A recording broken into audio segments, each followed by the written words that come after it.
Good morning, and welcome to day 5 of the ECS Forum of Justice and Opportunity. My name is Dave Griffith, and I am the Executive Director and Head Coach here at ECS.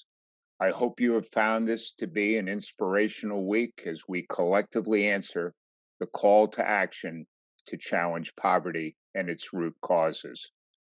I want to thank you all for attending. I note the sessions are recorded so you can share what you have learned and seen this week. I want to thank the ECS staff, our speakers, our sponsors, and I want to give a special shout out to our Monday speakers who are also ECS participants, Stefan, Mika, and Leslie, for telling and sharing their stories. They and many others are why we do this work and why we ask you to join us. I know we are stronger together, and I know we can make a difference. I see it every day. Some take-homes from the week for me. Monday with Charles Blow and Sherry Gray, stop making the exception the rule. No hierarchy of humanity. All people have potential. On Tuesday with Sharman Matlick-Turner and Ali Sanford and the Reverend Mark Tyler and Kiba, advocate, ally, and accountability. Wednesday with Karen and Dave Atlee, SPP, or what I call stupid public policy, actually my words, but Cliff Benefits is the best example I know. Thursday with Ashley Putnam and Bill Spriggs, living wages and the real data. Great to dig under the covers and really see the myths that are out there. And then yesterday afternoon, Francis Upshaw, Martin Trimble, and then Bishop Dwayne Royster, and our own Reverend Jarrett Kerbel. Advocacy, you speak for others. Organize, you get others to speak for themselves. And in some ways, that's very much the theme of this week. Okay, so what do we do now? We have asked 3 other individuals to join me this morning to talk about how, the what, and what's next in this work. All 3 are Philadelphia leaders, and the work of challenging poverty is very much the focus of their work. So I'm honored that such a distinguished group of Philadelphia leaders has joined me, and let me introduce them. Art Haywood, Senator, Pennsylvania. Della Clark, President of the Enterprise Center, and Ann Nevins, President of the Philadelphia Industrial Development Corporation, or we know better as PIDC. I look forward to talking with them today about the actions they've taken over the last 18 months and what in 18 months they've been, the changes that they see ahead and what might be their specific action item, and then what actions do they recommend for those of us who want to engage in citizen advocacy. And so with that, let me say welcome. And let's start with you, Senator. Thank you again for joining us. Sir, you've spent countless hours listening to your constituents talk about what needs to change in Philadelphia. Could you share with us what you have heard and what you have done over the past 18 months as Philadelphians have coped with the pandemic? Yeah, thank you so much, and thank you for everyone who is joining. We did a poverty tour around the state that included Philadelphia to hear what the challenges were for folks trying to get out of poverty, those making under $20,000 a year in income or public assistance. We found there are 4 key challenges. 1, access to affordable and accessible childcare. Sometimes that meant in the evenings and overnight. 2nd, access to affordable housing. A serious affordable housing crisis in Philadelphia and across the state. 3rd, transportation access to the jobs where they are. In Philadelphia and across the state, there are many higher paying jobs that are outside of the SEPTA public transit area. And 4th, pay. Folks working at wages that do not support a family sustaining job.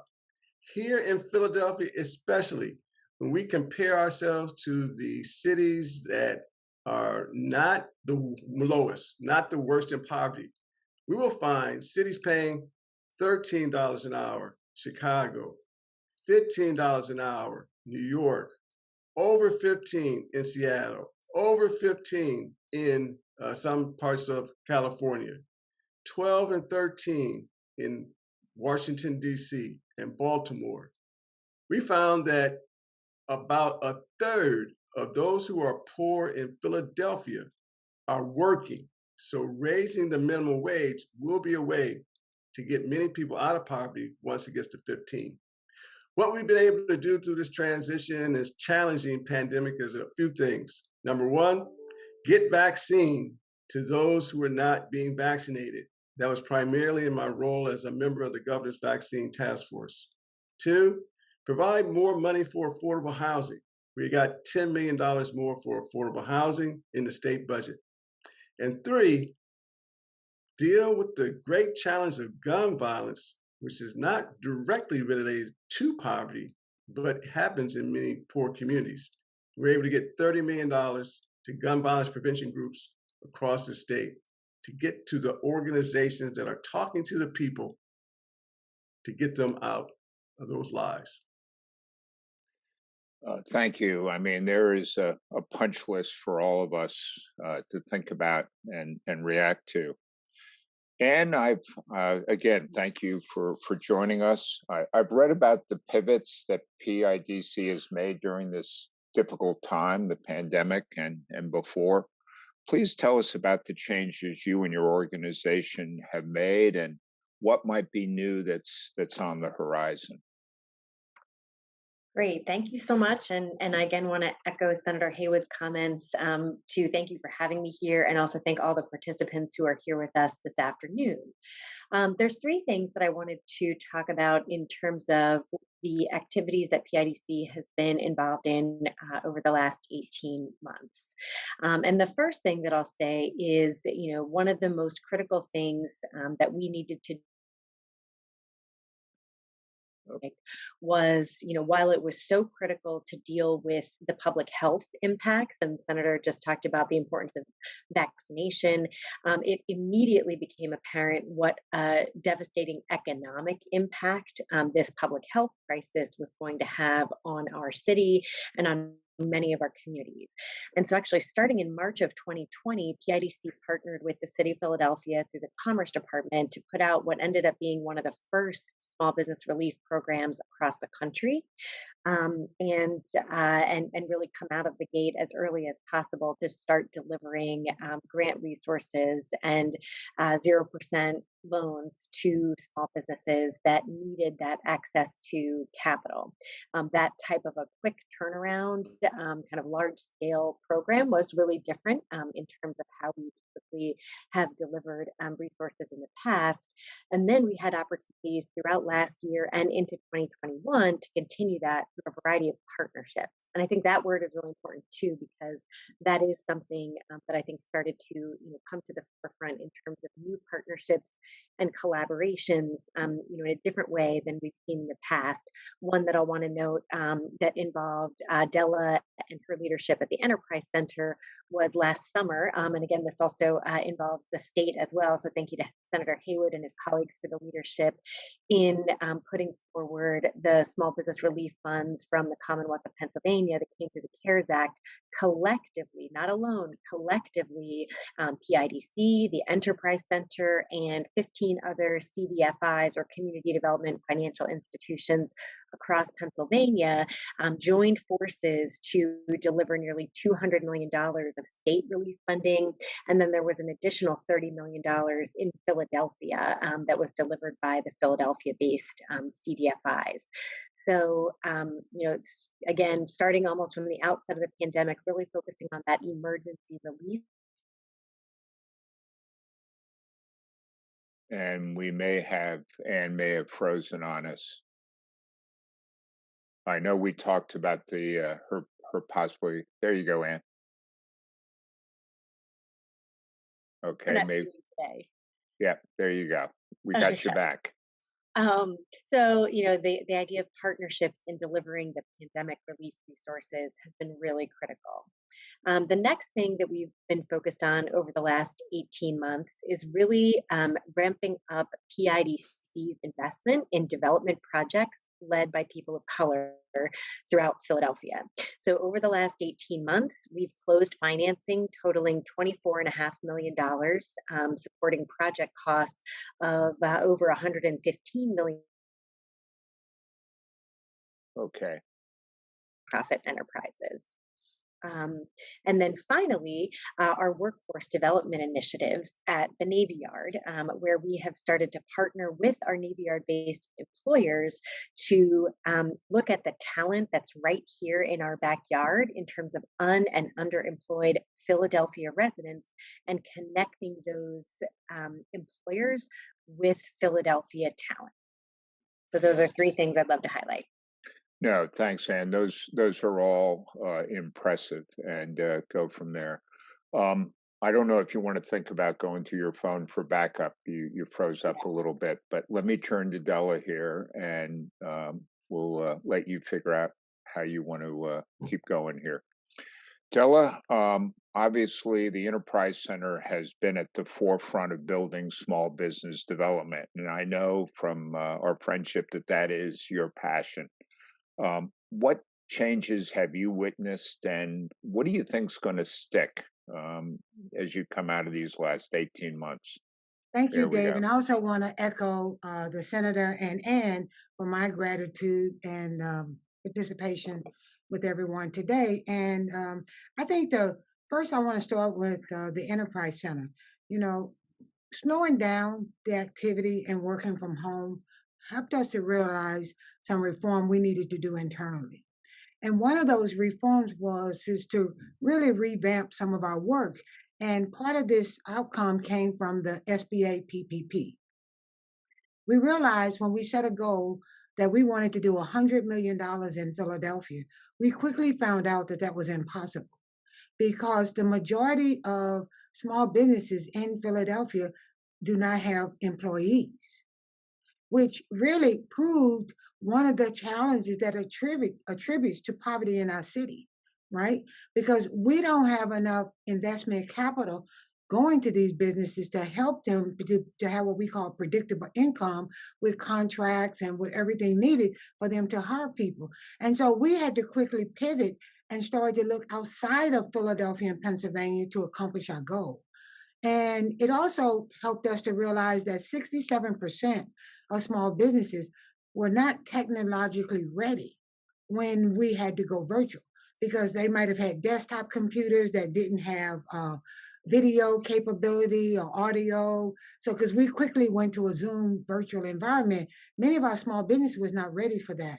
And then finally, we found out that many small businesses were not prepared and understood how to upload a document for an application process, right? And they didn't have all their documents together. So as Ann talked about the CDFI program with the with the state, that was one of the big challenges we found out. We literally had to keep the Enterprise Center open so people could come here and scan in their legal documents and so that they could upload them. That was a big challenge for us in understanding that. So we've made some reforms to that. And one of the things that I'm pleased to announce is that we thought we was going to have it delivered in the fourth quarter, but it's not coming to first quarter. We have purchased a specialty vehicle. It's going to be called Curbside Business Services. And we're going to roll that out and we're going to put a high-end scanner on it.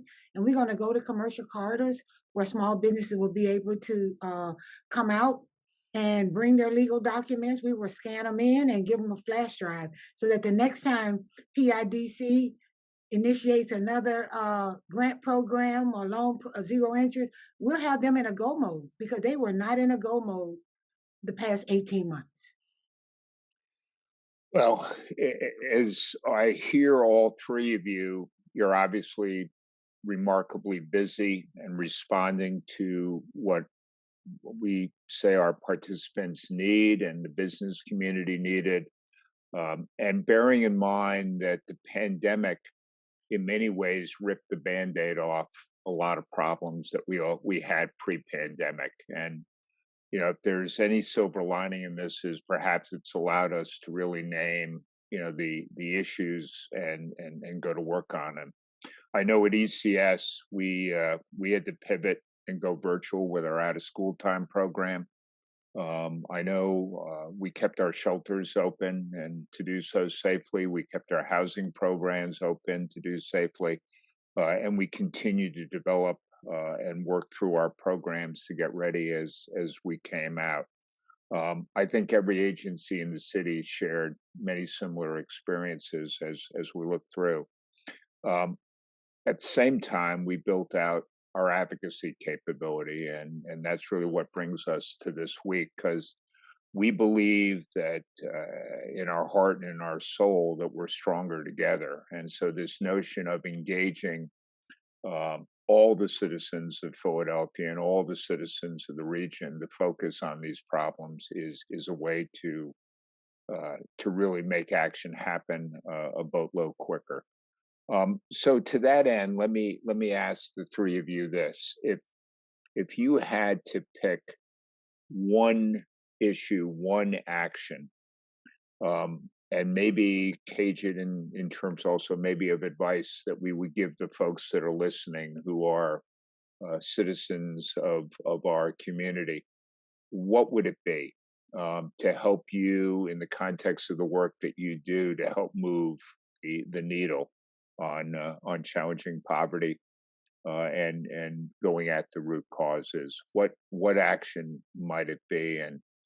And I'm tempted to start with you just because you went through that brilliant switch to an alternative technology. You with us? And Yes, I am. or Hopefully. I think I'm gonna have to go in for her. She's gonna owe me. She's gonna owe me yeah, today. and I think we're losing you here. So I'm going to ask Della, maybe if Della, you could go.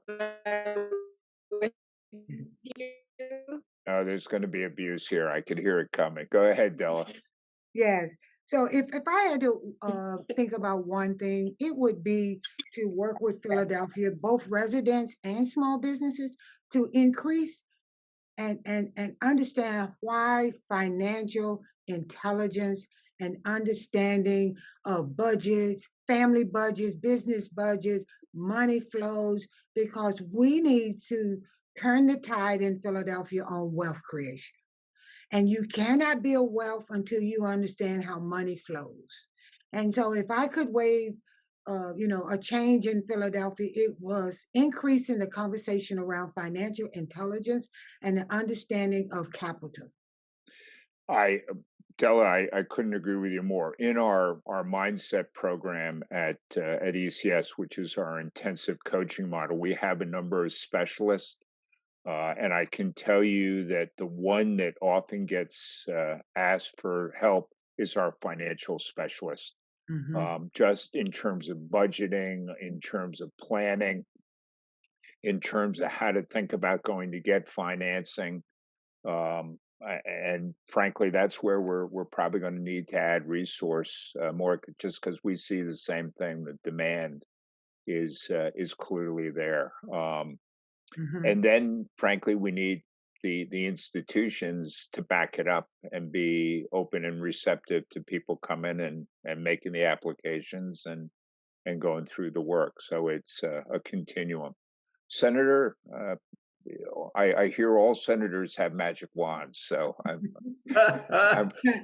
curious. I'm curious as to what you might invoke here. Somehow I didn't get mine when they were being handed out. Well, I do want to say that I really appreciate the comment by Della Clark. And I raised this in a prior conversation that there's private policy that needs to change, things that we can do in our own lives, and there's public policy that needs to change. And I think getting our folks up to speed on financial literacy is something that we can do with private policy, philanthropy. I'm not saying public policy wouldn't help, but I think it's something that we have a lot of power to do without requiring government action as private citizens. On the public policy side, though, where I'm most present these days, the change that I think that would be most effective so we could get some of the so-called stupid policies out of the door, get them erased, is changing campaign financing. Right now, we have a legislature that's heavily influenced by money and politics. And if we can reduce the amount of money in politics, then I believe we can elect individuals who will be more attuned to these issues that we're concerned about, getting people out of poverty as opposed to protecting one or other special interest that is present in the legislature as a result of putting money into our campaigns. So that, I think, would have a broad-ranging impact on our public policy and adjust some of these decisions that we're making so they could be more sensitive and more aligned with what everyday people need. Well, and there certainly is opportunity there. And then when we look at just the challenges we have to voting rights, period, um, you know, it's such a fundamental right in our country. We need to make sure that it's available to everybody. So Agreed. I would echo your sentiments. You know, when we talk about public policy and some of the things that we call for change, I have an expression I use that I mentioned. SPPs are what I call stupid public policy. And it's not that they were bad when they were initially put in place, but 40 years later, 30 years later, conditions have changed. And we heard about one this week with Cliff Benefits. A great example of public policy that at the time had good indications, but do we really want somebody to lose childcare versus take a raise?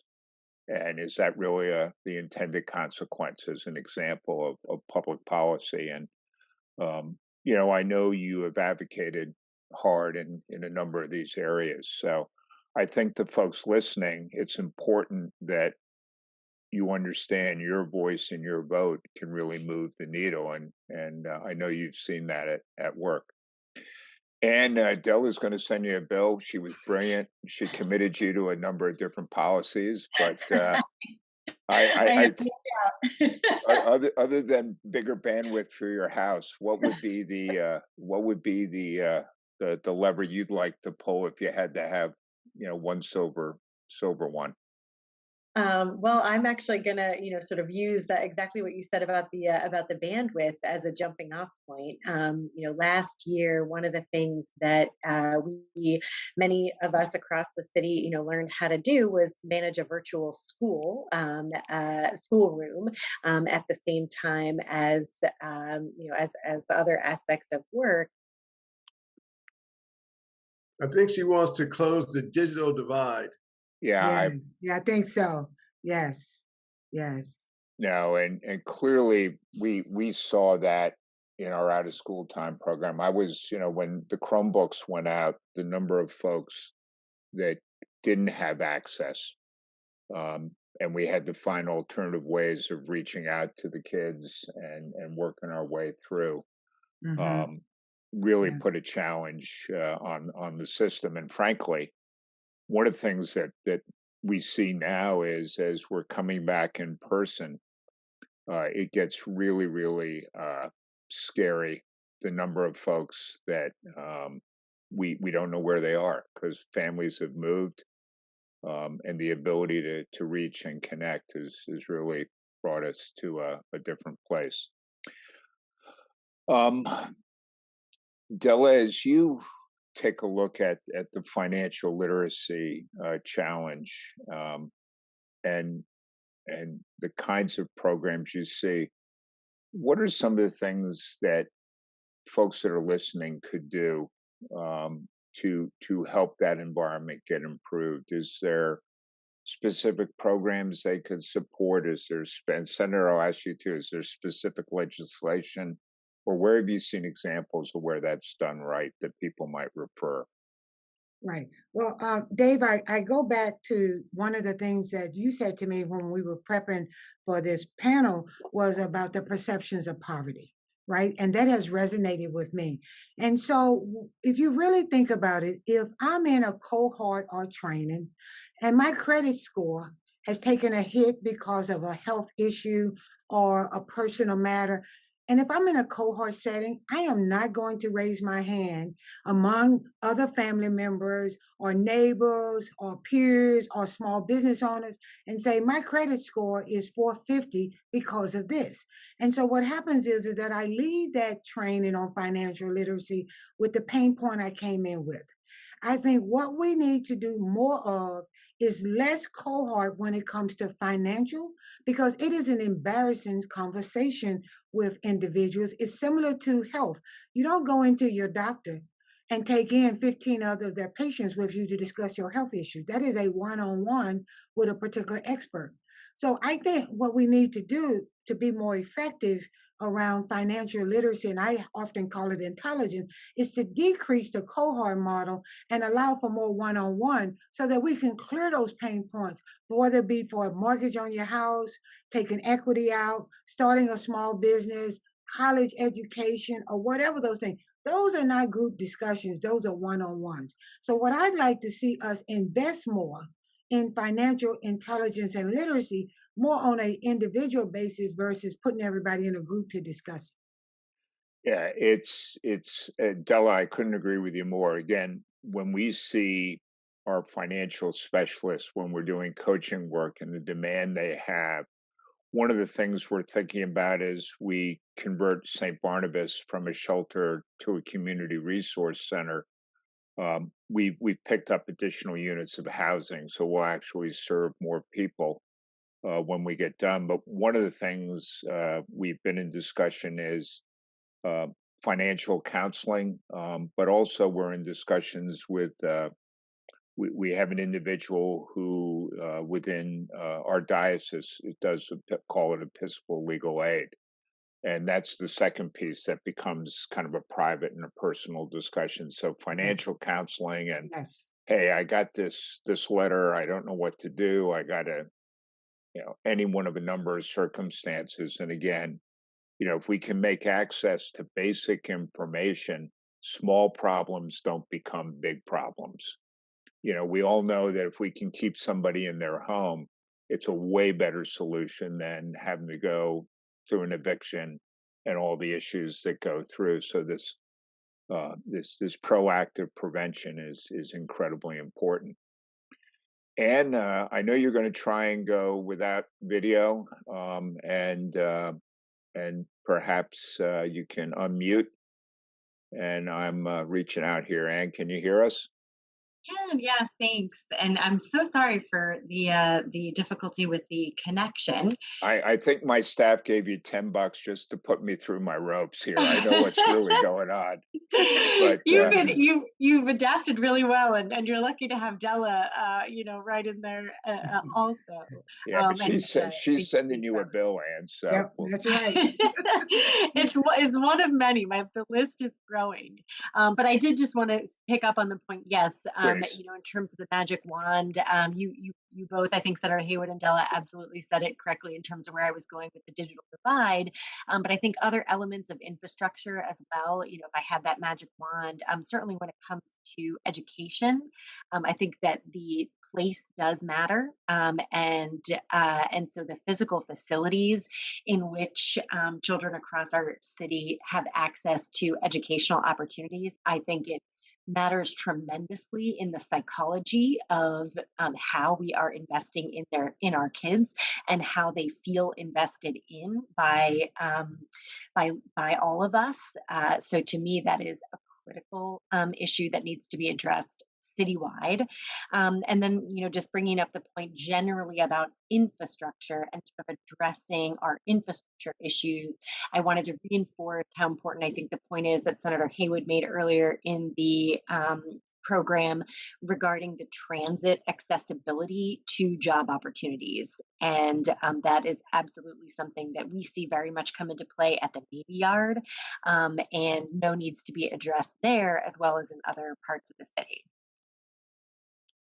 The transportation challenge is an interesting one. We're doing some work with Tim Steyer and his Ride to Work folks. And matter of fact, we have a meeting after this one coming up here. And it's this notion that if we can move people to where the work is and get them back home and solve the transportation solution, it removes one of the huge barriers. And increasingly now with the labor market to where it is, particularly outside of Philly, in distribution and some of the more traditional industries, transportation is one of the biggest barriers. So I agree with you. We need to think that through. Senator Haywood, let me ask you a question a little bit off script here. Yeah, I know, but as we talk about advocacy, and as organizations want to be effective, and the people who are listening want to move the needle, you've talked about election reform and changing the lineup potentially, but when you go out on your listening sessions, or when you're sitting in your office up in Harrisburg and you're working through, what are the things that get your attention from constituents and from members? How do people thoughtfully advocate with the government? Thank you for that question. And we have actually a citizen advocacy class and seminars where over 500 individuals have participated to get my sense of what works. And I can tell you exactly what that is. First, citizens should be part of a statewide advocacy organization. There are 50 state senators, and getting folks from around the state to be in support is so important. One of the first things folks told me when I entered the state Senate was, they said, Art, vote your district. And so that's what representatives and legislators are doing. If you want to influence someone from another part of the state, you need people in their district to raise the demand. That's why these statewide coalitions are so important. Second, getting legislation changed is more like a 10,000 meter race, not a sprint. And so often I would say it takes 4 to 8 years to get legislation passed. And that means organizations need to stick to 1 or 2 issues for that time frame. Organizations that come to me and have a different agenda every year, I know that it's not going anywhere, because it takes many years on the same issue to win. Medical marijuana moms, 4 years. Taking guns away from domestic abusers, 6 years. Takes a lot of time on one issue. So those would be some of the key things. I do have on my website tips for citizen advocacy. I've got some videos on my website, senatorhaywood.com, on, again, tips for citizen advocacy. And then we do have a video that we're going to share, which are 6 steps to effective advocacy from Benny DeMarco, a friend of mine who's a member of the House of Delegates, basically House of Representatives in Maryland. So those would be some of the key things I would say. Very helpful. Make a difference.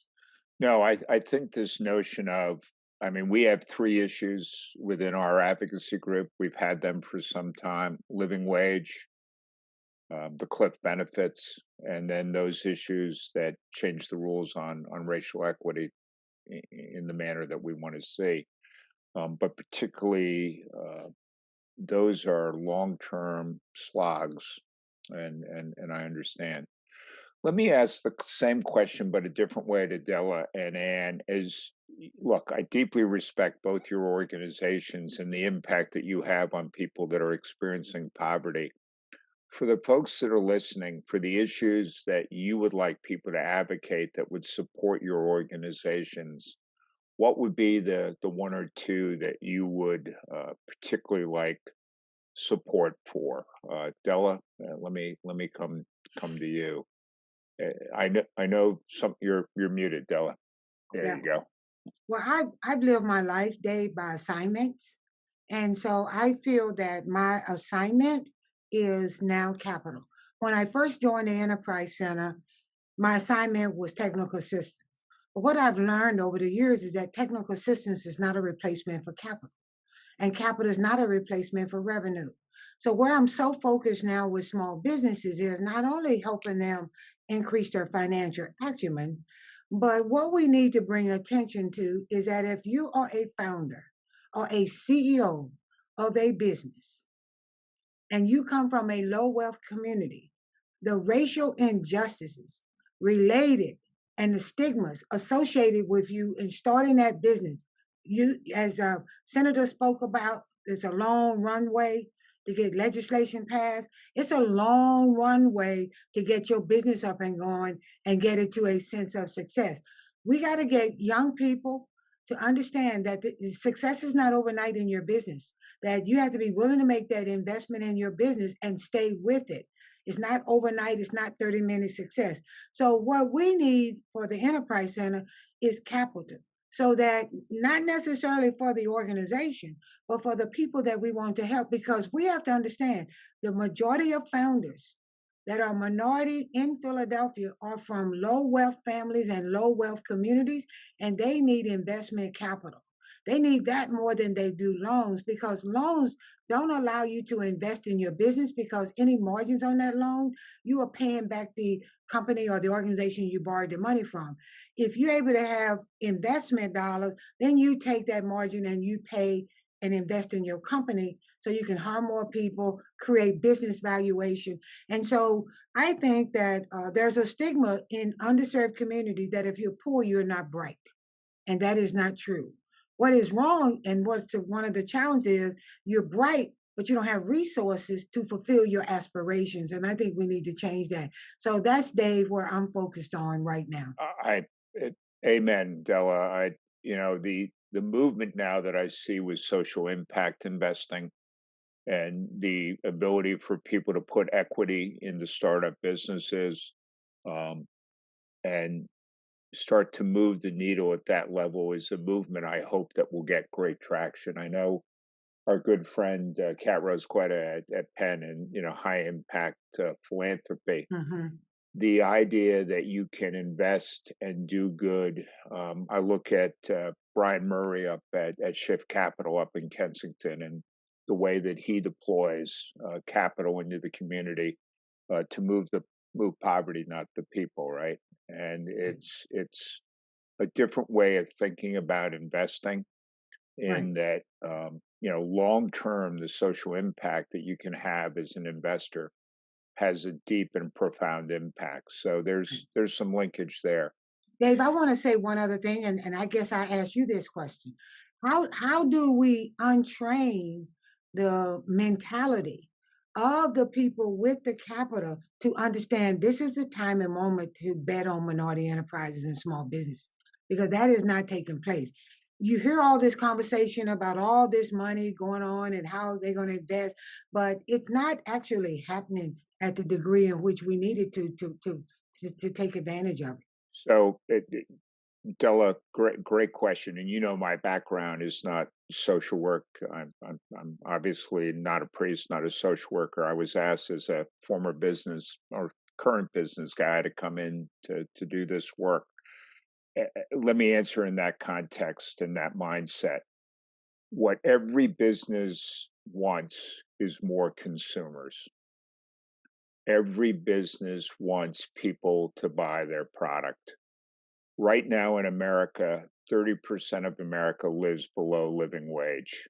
Mm-hmm. By definition, they are consumer constrained.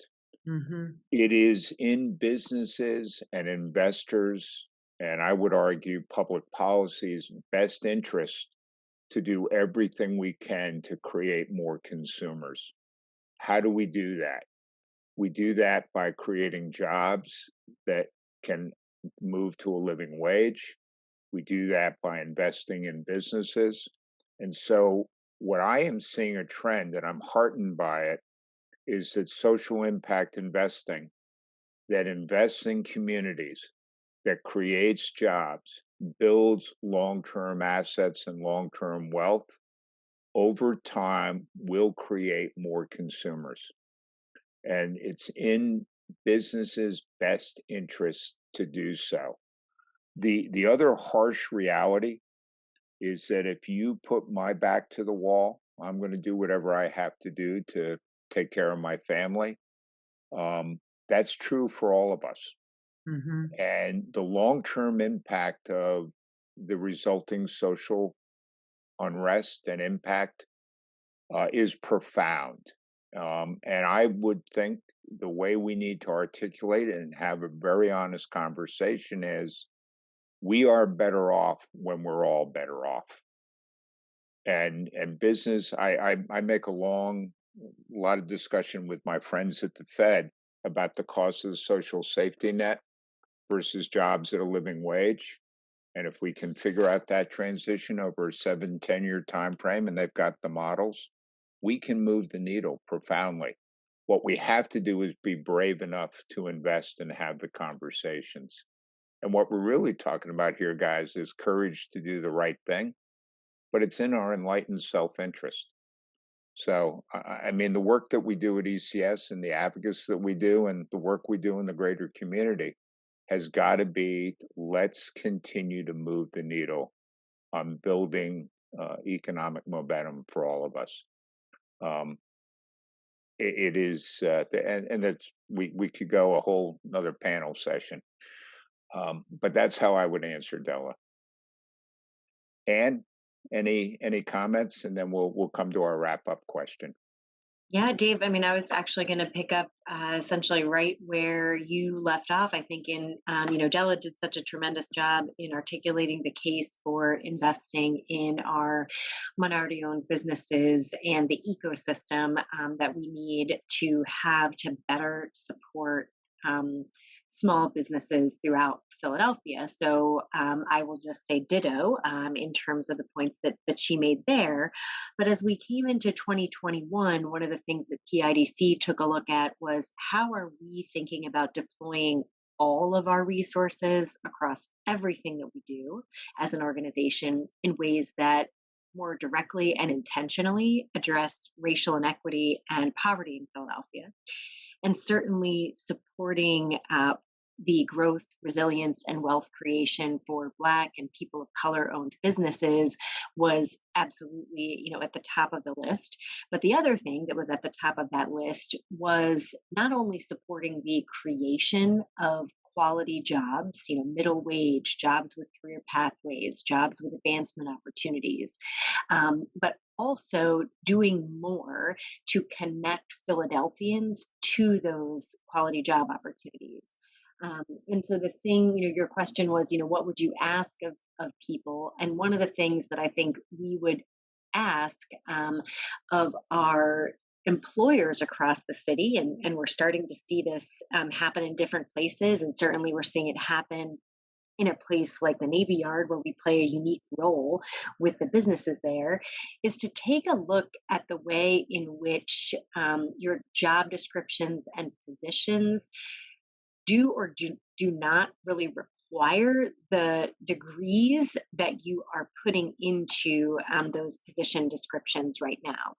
We had a conversation with an employer last week in the life sciences sector who told us that they've started to review every job description that they have because they are looking to access new talent, and they've recognized that they may have a lot of position descriptions that today say you need a bachelor's degree, but in fact what is really needed is a high school or GED with specialized training that can prepare people for those job opportunities in a much more immediate time period. And so that's something that I think every one who is an employer, for-profit, nonprofit, small or large or mid-size, can do starting now, is to really just take a look at what barriers you might be putting up to the roles and the opportunities and the jobs within your organization, and how can you really maybe look differently at that will create more opportunities for talent in our own backyard to access those jobs in a much more immediate way, and particularly focusing on those that have the career pathway opportunities. So that's what I would add to what you shared.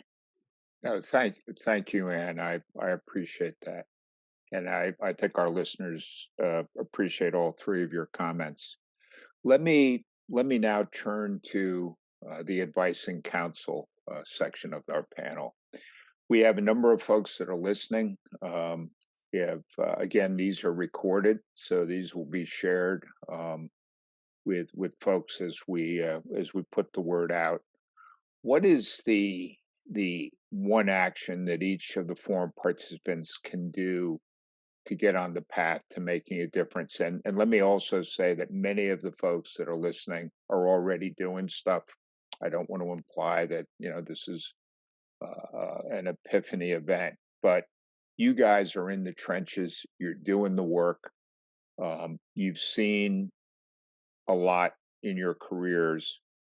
How would you build allies, and what would you ask people to do? And we've covered a little bit of that theme, but let me be fairly specific. Senator Haywood, sir, if you might respond first. Sure, thanks.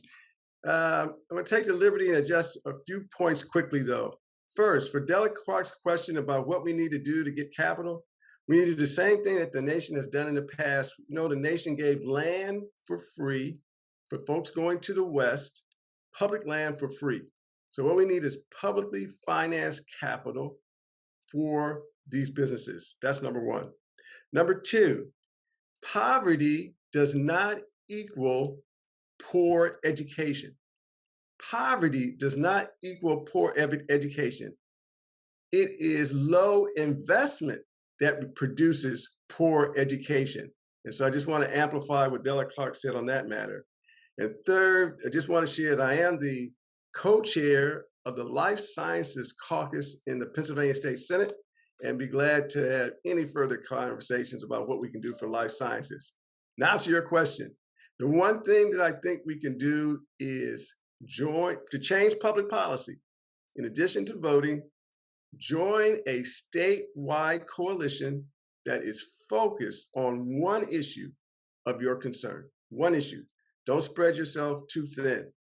That would be my key recommendation, because to change the rules that we all live under, we will need legislation, and we can win legislation once we can have powerful statewide coalitions that influence the legislature.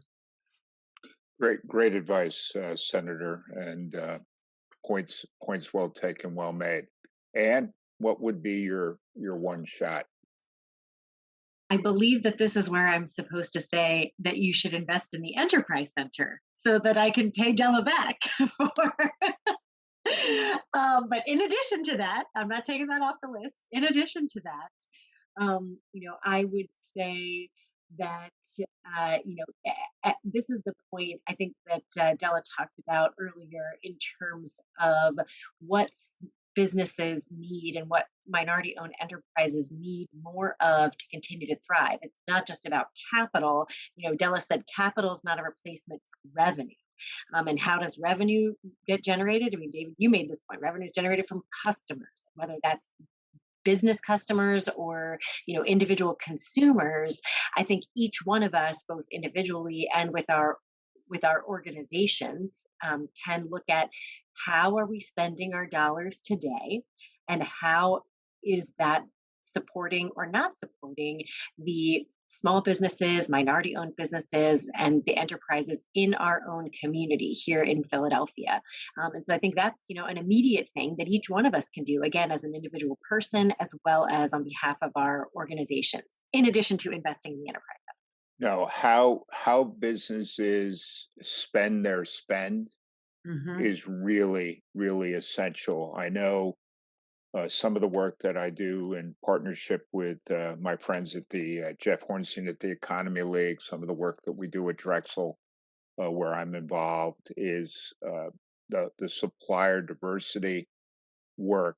But there is a conscious decision to spend within the community, and those dollars provide revenue, which allows things to happen. And it's a great example that if you run a business and you have an influence over who your suppliers are, that you make a conscious effort to balance that portfolio in a thoughtful way.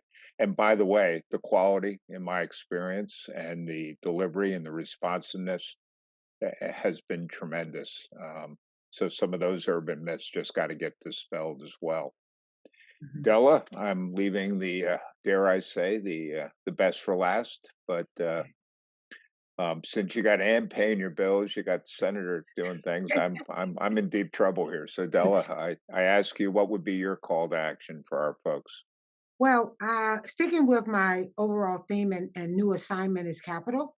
What we need at the grassroots level, and this is for the comments to the senator as well, is we need intermediaries and connectors for capital at a family level, at a business level, at the community and regional. We need to identify individuals, similar when you run in campaigns, you identify people that will speak for you and get everybody on the block to vote for you. We need the same thing around capital. If we can change the conversation at a family level, about wealth creation, about how you spend your money, how you create a circular economy within your own family that then begins to generate at the community, the commercial corridors, and all those things from the bottom up. We need these intermediaries and connectors that is intentional, is well designed and structured if we want to change the wealth in Philadelphia.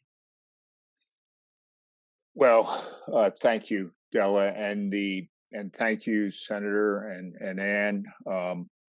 I I thank you for your participation today, your insights, your leadership, and the work that you do is inspiring, and I thank you for that. It is good to have individuals such as yourselves in the boat with all of us who are doing this work, because it is absolutely a team game, and I thank you for your calls to action. So let me wrap up with this. While those calls to actions are inspiring, so too are ECS's calls to action that you can find in the ECS Advocacy Action Center that you can access through your Hoover app.